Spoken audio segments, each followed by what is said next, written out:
गौतम सरावगी साहब जुड़ते हुए। गौतम साहब, स्वागत है सीएनबीसी आवाज पर आपका और कंग्रेचुलेशंस प्राइमरी मार्केट्स में डेब्यू करने के लिए। और मेरे प्रोड्यूसर साहब ने हेडलाइन लिख दी कि आपका आईपीओ तो ऑलरेडी 1 गुना सब्सक्राइब हो चुका, तो कंग्रेचुलेशंस उसके लिए। तो अच्छा, क्विकली स्नैपशॉट देता हूं इस आईपीओ की। आज खुला है 22 नवंबर, यानी कि मंडे तक आईपीओ खुला रहेगा। मंडे तक क्यों? क्योंकि कल के बाद 3 दिन का वीकेंड है, तो तीसरा दिन मंडे पड़ रहा है। दरअसल 655 से 690 रुपए का प्राइस बैंड, कुल मिलाकर 1013 करोड़ रुपए जुटाने की योजना। बाकी की सारी डिटेल्स आपको आपकी स्क्रीन पर मिलती रहेंगी। मैं सरावगी साहब से बातचीत की शुरुआत करता हूं। सरावगी साहब, आपके आने से पहले पढ़ रहा था इंडिया की largest women bottom wear brand go colors का कामकाज। इनफैक्ट पहली कंपनी जिसने एक ब्रांड एक्सक्लूसिवली डेडिकेटेड था जो वुमेन बॉटम वेयर कैटेगरी के लिए, वो लॉन्च किया। पहले तो समझा ये आइडिया आया कैसे क्लिक करा, और आसान शब्दों में गो फैशन का बिजनेस है क्या? तो सर इसमें कैसे हुआ मैं आपको बताता हूँ। हाँ। बहुत इंटरेस्टिंग स्टोरी है। हम 2010 तो हम लोग का जो फैमिली बिजनेस था, पहले गारमेंट एक्सपोर्ट का बिजनेस था। हाँ। वो तो काफी साल चला। हमें रिटेल में वेंचर करना था। तो 2010-2011 में हमने देखा कि विमेन्स बॉटम वेयर में एक वाइट स्पेस है। उस टाइम एक क्या हो रहा था कि लेडीज क्लोथिंग में एक ट्रांजिशन हो रहा था, सारी मार्केट से लेके 2 piece top and bottom market. अब बॉटम्स में और कोई ज्यादा कंपटीशन था नहीं उस समय, तो हमें लगा कि एंटरिंग इन अ स्पेस जहां पे कम कंपटीशन हमारे लिए अच्छा रहेगा। तो इसके लिए लेडीज बॉटम वेयर का शुरुआत किया 2010-2011 में। एंड शुरुआत में 1 या 2 प्रोडक्ट थे।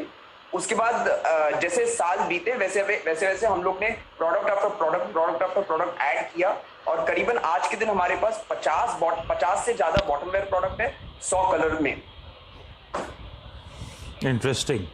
नहीं, आपके कलरफुल कियोस्क देखता रहता हूँ हर जगह, मॉल्स में ब्यूटीफुल वो कलर के वो लेगिंग्स नजर आते हैं।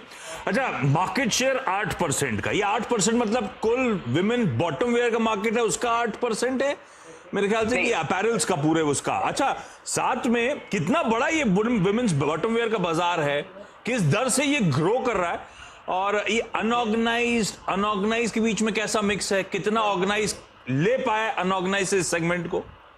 और मैं बताता हूँ सर। तो सर इसमें क्या है कि अगर मैं सिर्फ वुमेन्स बॉटम वेयर का मार्केट का बात करूं, तो 2020 में पूरा वुमेन्स बॉटम वेयर का साइज था करीबन 13,500 करोड़। उसमें से 4,000 करोड़ है ब्रांडेड स्पेस, बाकी का अनब्रांडेड है। इस 4,000 करोड़ के ब्रांडेड स्पेस में अपना गो कलर्स का मार्केट शेयर है करीबन 8%। अभी ये जो मार्केट है कितना तेजी से बढ़ रहा है मैं आपको बताता हूं। ये जो ओवरऑल मार्केट साइज है 13,500 करोड़ का, ये 2025 तक करीबन 24 करोड़ हो जाएगा। और उस 24,000 करोड़ में हमारा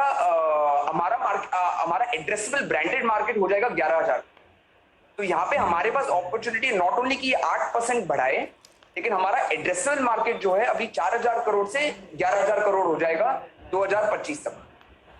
तो मतलब अंडरलाइंग में सॉलिड ग्रोथ देखने को मिल रही है। अच्छा, 1013 करोड़ रुपए जुटाने की योजना, ओएफएस 888 का, बाकी फ्रेश इशुएंस 125 करोड़ का। जो लार्जर पोर्शन है ओएफएस का, उसमें इन्वेस्टर्स तो ठीक, या आप प्रमोटर्स क्यों थोड़ा सा माल छोड़ रहे हो? सर हमारा एक पर्सनल कमिटमेंट और प्लेज भी है, जिसके कारण हम लोग ने ओएफएस किया है। एंड वो ओएफएस प्लेज को क्लियर करेगा। हाँ, तो इसके बाद वो पूरी तरह से वो प्लेज क्या ऐसी कंपनी के स्टॉक्स का प्लेज किया हुआ है जो पूरी तरह से खत्म हो जाएगा? यस, बिल्कुल। जो तो ओएफएस का जो कंपोनेंट रहेगा वो प्लेज के रीपेमेंट ले जाएगा। अच्छा, 125 करोड़ रुपए का जो फ्रेश इशुएंस है, जिसमें आप लार्जली वो 120 new exclusive business outlets roll out करना चाहते हो। इससे पहले मेरे ख्याल से 459 ईबीओज ऑलरेडी थे, जो कि 2/3 कुल रेवेन्यूज का मोटा मोटी आपके बिजनेस को कंट्रीब्यूट करते हैं।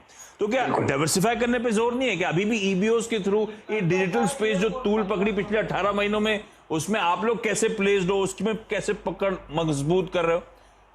तो सर देखिए, हमारा जो अपैरल स्पेस है इसमें ऑनलाइन का तो बहुत इंपॉर्टेंट रोल है। लेकिन ज्यादा बड़ा रोल है ऑनलाइन और फिजिकल स्टोर्स का इंटीग्रेशन, दोनों का ओमनी चैनल स्ट्रेटेजी। तो अभी पैंडेमिक के पहले हमारा ऑनलाइन सेल्स था करीबन 1%। पैंडेमिक के बाद हम लोग ने तेजी देखा है ऑनलाइन सेल्स में, और करीबन अभी 5% हो गया है।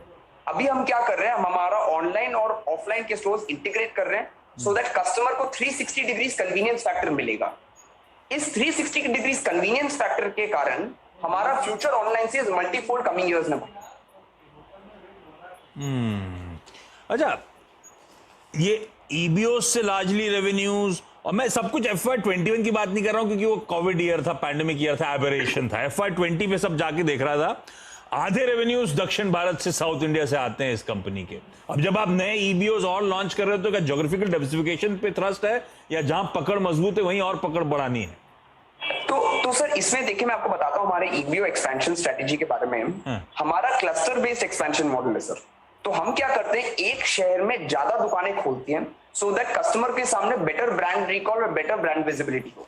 जैसे मुंबई शहर में हमारे पास 50 से अधिक दुकानें हैं, मद्रास में हमारे पास 40 से अधिक दुकानें हैं। तो हम एक ज्योग्राफी को लेके ज्यादा दुकानें खोलते हैं। तो अभी हमारा फ्यूचर स्ट्रेटेजी रहेगा not only to grow in the top 8 cities, but इसमें जो टियर 2, टियर 3, टियर 4 और टियर 5 की सिटीज भी रहेंगी, ऑल इंडिया, पैन इंडिया, हमारा और पूरा पैन इंडिया का एक्सपेंशन स्ट्रेटेजी। अच्छा गौतम, ये FY21 के रेवेन्यूज 390 करोड़ से रिड्यूस होके 250 करोड़ रुपीस, मार्जिन 32% से कॉन्ट्रैक्ट होके 18.5, हमने FY21 में लॉसेस क्लॉक करे। ये प्योरली सिर्फ इस पैंडेमिक या अनप्रेसिडेंटेड टाइम्स का इंपैक्ट है, फिक्स कॉस्ट थी उसी का इंपैक्ट है, या कुछ और भी दिक्कत आई? बिल्कुल सर, तो मैं पहले आपको हिस्ट्री बताना चाहूंगा, फिर FY21 पे आऊंगा। तो देखिए, अगर मैं प्री पैंडेमिक लूं, हमारा कंपनी का sales at a CAGR more than 30% grow किया है। हमारा जो पैट मार्जिन्स है, it has grown at a CAGR of more than 50%। हम लोग का वेरी स्ट्रॉन्ग ग्रॉस मार्जिन है बिजनेस में ऑफ 60%। अभी पैंडेमिक के साल में, क्योंकि पहले 6 महीना दुकानें बंद थी लॉकडाउन के कारण, काफी हद तक ये जो लॉस है ये उसके के कारण, तो it's purely related to pandemic. और अब किस तो फिर गौतम, अब किस हद तक बिजनेस स्टेबलाइज हो पाया है? ये ओपनिंग आपका कितना फायदा हुआ? प्री कोविड लेवल्स के हम कहां आके खड़े हुए हैं अपने बिजनेस के लिहाज से? तो सर मैं आपको FY21 का बताता हूँ। फर्स्ट वेव के बाद, मतलब फर्स्ट 6 महीने के बाद बिजनेस काफी अच्छी तरह रिकवर हुआ था। हम लोग ने हमारे प्री पैंडेमिक सेल्स देखे FY21 में, एंड जो डिमांड था काफी स्ट्रांगली वापस रिटर्न आया था। इनफैक्ट ये सेम ट्रेंड जो हम लोग ने फिस्कल ईयर 21 में रिकवरी देखी है, वो सेम ट्रेंड हम फिस्कल ईयर 22 में भी देख रहे हैं। तो हम काफी कॉन्फिडेंट है कि कमिंग ईयर्स में हमारे जो पुराने मार्जिन है, पुराने ग्रॉस मार्जिन है, EBITDA मार्जिन है, पैट मार्जिन, सारे रिटर्न आ जाएंगे। तो फिर मेरे लिए FY20 का जो 10 रुपए का EPS था, जब सब कुछ हालात सुधर रहे हैं, FY22 इस फाइनेंशियल ईयर में वापस अचीव कर लूंगा, या 23 का इंतजार करना पड़ेगा? देखिए, ये साल भी काफी हद तक सर कोविड का इंपैक्ट रहा है, क्योंकि अगर आप देखेंगे तो सेकेंड वेव हमारा फर्स्ट 3-4 मंथ्स इंपैक्ट हुआ था, बट अभी Q2, Q3 ऑनवर्ड्स हम हमारे पुराने नंबर देखना शुरू कर लिए हैं। सो आई थिंक कमिंग ईयर्स में अब हमारा कंपनी का परफॉर्मेंस काफी स्ट्रांग और पुराने जैसे हो जाएगा। गौतम, जब आप आए एक्सपोर्ट मार्केट में थे, इंडिया में एक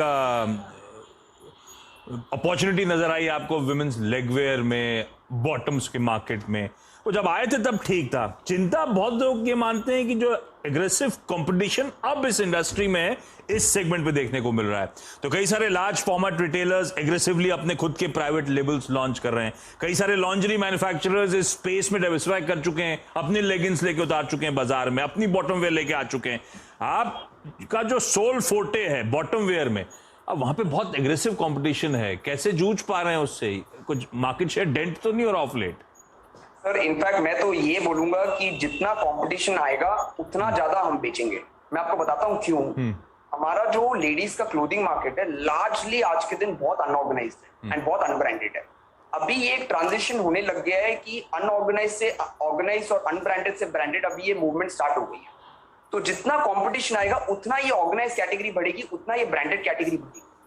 वो भी बेचेंगे, हम भी ज्यादा बेचेंगे। सो इनफैक्ट एक कैटेगरी बढ़ेगी, कस्टमर के आंखों में this category will become more important category. तो इनफैक्ट कंपटीशन के आने के कारण ये कैटेगरी को वो इंपॉर्टेंस मिलने लग जाएगा। सो सेल्स बढ़ेगी। इनफैक्ट कंपटीशन आना अच्छी बात है। नहीं, कंपटीशन आना अच्छी बात है, ठीक है। इस बॉटम वेयर मार्केट की डेप्थ बढ़ेगी। लेकिन इसका एक इशू ये भी है कि शायद कई लोग इससे जोड़ रहे हैं कि average selling price over the years stagnant रहा है। FY19 में 559 रुपीज औसत सेलिंग प्राइस, FY21 में 584 रुपीज के आसपास की औसत सेलिंग प्राइस। यानी कि इन्फ्लेशन भी एडजस्ट कर दूं तो भी ऐसा लगता है कि भाव बढ़ा नहीं पाए हम लोग। ऐसा हुआ क्या? सर देखिए, हम क्या करते हैं, हमारा कंपनी का मोटो ये है कि हम very high quality eight reasonable and right pricing करते हैं, क्योंकि हमें पूरे इंडिया में बेचना है। तो हम अपना प्राइसेस तभी इंक्रीज करते हैं जब long term raw material price increase हो। अगर शॉर्ट टर्म होता है, हम as a brand as a company Go Colors में अब्सॉर्ब करते हैं, क्योंकि वो शॉर्ट टर्म है। लॉन्ग टर्म में हम इंक्रीज करते हैं। जैसे मैं आपको बताता हूं, पिछले अगर मैं 10 साल का रिकॉर्ड देखूं, हम लोग ने प्राइस इंक्रीज शायद 2 या 3 बार लिया रहेगा लास्ट 10 ईयर्स में, क्योंकि हम प्राइसिंग को कंट्रोल में रखना चाहते हैं, क्योंकि we want to be reasonable and right as far as pricing is. But अब हमारा जो एवरेज सेलिंग प्राइस है वो एवरी ईयर बढ़ा है, क्योंकि जो हम नए प्रोडक्ट्स ला रहे हैं वो उनका average selling price slightly higher है अपने रेगुलर प्रोडक्ट्स। अच्छा गौतम, सब कुछ सुनने में अच्छा लग रहा है। अब लॉस मेकिंग है तो वैल्यूएशन के लिए क्या लोग इस्तेमाल कर रहे हैं भाई कि 350-400 करोड़ रुपए की औसतन टॉप लाइन है पिछले 2 सालों की, तो 350-400 करोड़ रुपए पे आप लोग की जो मार्केट कैपिटलाइजेशन अपर बैंड पे आएगी वो 3700 करोड़ रुपए की, यानी कि आपकी आस्किंग है market cap to sale 9.5-10 times के आसपास। महंगा दे रहे हो आप सब कुछ, ऐसा है क्या? सर देखिए, प्री पैंडेमिक में हमारा ग्रोथ रेट बहुत हाई था, क्योंकि ये कैटेगरी इतनी बड़ी है, इस कैटेगरी में इतना अपॉर्चुनिटी है, विमेन्स वेयर है, आउटर वेयर है, फ्रीक्वेंसी ऑफ बाइंग हाई है। ये सेम, अच्छा इनफैक्ट जब कोविड का लॉकडाउन उठा, हम लोग ने बहुत बढ़िया रिकवरी देखी हमारी दुकानों में। वो सेम ट्रेंड हम अभी भी देख रहे हैं। सो ये जो कैटेगरी का सर स्कोप है, ये बहुत बड़ा है फ्यूचर में जाके। इतनी बड़ी कैटेगरी है, we are just at the tip of the iceberg. अच्छा, जाते जाते मतलब ये सब कुछ लेडीज की बात हुई, हमारे लिए कुछ लाने का मन नहीं है क्या? सर देखिए, हमारा तो लास्ट 10 साल से एक ही चीज पे फोकस है, वो है लेडीज बॉटम वेयर। क्योंकि मार्केट इतनी बड़ी है, हमारा एंटायर टाइम एफर्ट इसी में जाता है। कोई फ्री टाइम अगर मिले तो हम यही चाहेंगे कि इसको ही बड़ा बढ़े। ठीक है गौतम, चलिए बेस्ट विशेस इस IPO के लिए। अब जब लिस्टिंग होगी तब आपसे आगे के आउटलुक पर और डिटेल में चर्चा करेंगे। थैंक यू सो मच जुड़ने के लिए। ठीक है, थैंक यू। इस नोट पर चलिए हेम सिक्योरिटीज की आस्था जैन जुड़ती हुई। आस्था, हाय, गुड आफ्टरनून। गो कलर्स के लेगिन इस्तेमाल करे क्या आपने, कैसे हैं? और इस IPO का प्राइस टैग कैसा लग रहा है, महंगा है क्या? गुड आफ्टरनून आशीष जी, बिल्कुल मैंने यहाँ पे प्रोडक्ट्स को यूज किया है और काफी बढ़िया है। प्राइसिंग की अगर हम बात करें तो मेरे हिसाब से FY20 के हिसाब से लेना चाहिए। 21 तो मैं एक एवरेशन मानती हूँ। तो EV bye EBITDA multiple FY20 का अगर मैं बात करूँ तो 28 टाइम्स जाता है, जो almost in line with pairs है। मैं ऐसा नहीं बोल रही हूँ कि रीजनेबल है, पर बहुत ज्यादा एक्सपेंसिव है ऐसा भी नहीं लगता। दूसरी तरफ जो मुझे काफी ज्यादा अट्रैक्ट करा है वो इनके ग्रॉस मार्जिन हैं। काफी स्ट्रॉन्ग ग्रॉस मार्जिन उन्होंने पोस्ट किए हैं, जो कि ऑलमोस्ट 55% से अबव हैं लास्ट 3 सालों में। और EBITDA मार्जिन भी काफी ज्यादा स्ट्रॉन्ग है। मैं इसमें क्वार्टरली परफॉर्मेंस नहीं देख रही हूँ, FY21 और FY20 की मैं बात कर रही हूँ। और कंपनी का जो बिजनेस मॉडल है वो इतना अच्छा लग रहा है कि जो कैश फ्लो भी काफी पॉजिटिव है और मेरे हिसाब से हाईएस्ट EBITDA मार्जिन है इनके एप्पल इंडस्ट्री में। और ये मुझे काफी ज्यादा अट्रैक्ट कर रहा है, इसीलिए राय रहेगी कि सब्सक्राइब करना चाहिए। लिस्टिंग इन होने के भी चांसेस हैं और लॉन्ग टर्म में भी अच्छा लगता है। अरे वाह, चलिए भाई, सब्सक्राइब का कॉल आ गया। गौतम सुन रहे हो तो लिस्टिंग गेन्स भी होंगे, लॉन्ग टर्म के लिए भी अट्रैक्टिव लगता है आस्था को। इस नोट पर आस्था, आपका भी धन्यवाद जुड़ने के लिए। तो मोहर लगती हुई, सील लगती हुई सब्सक्राइब करने की। इस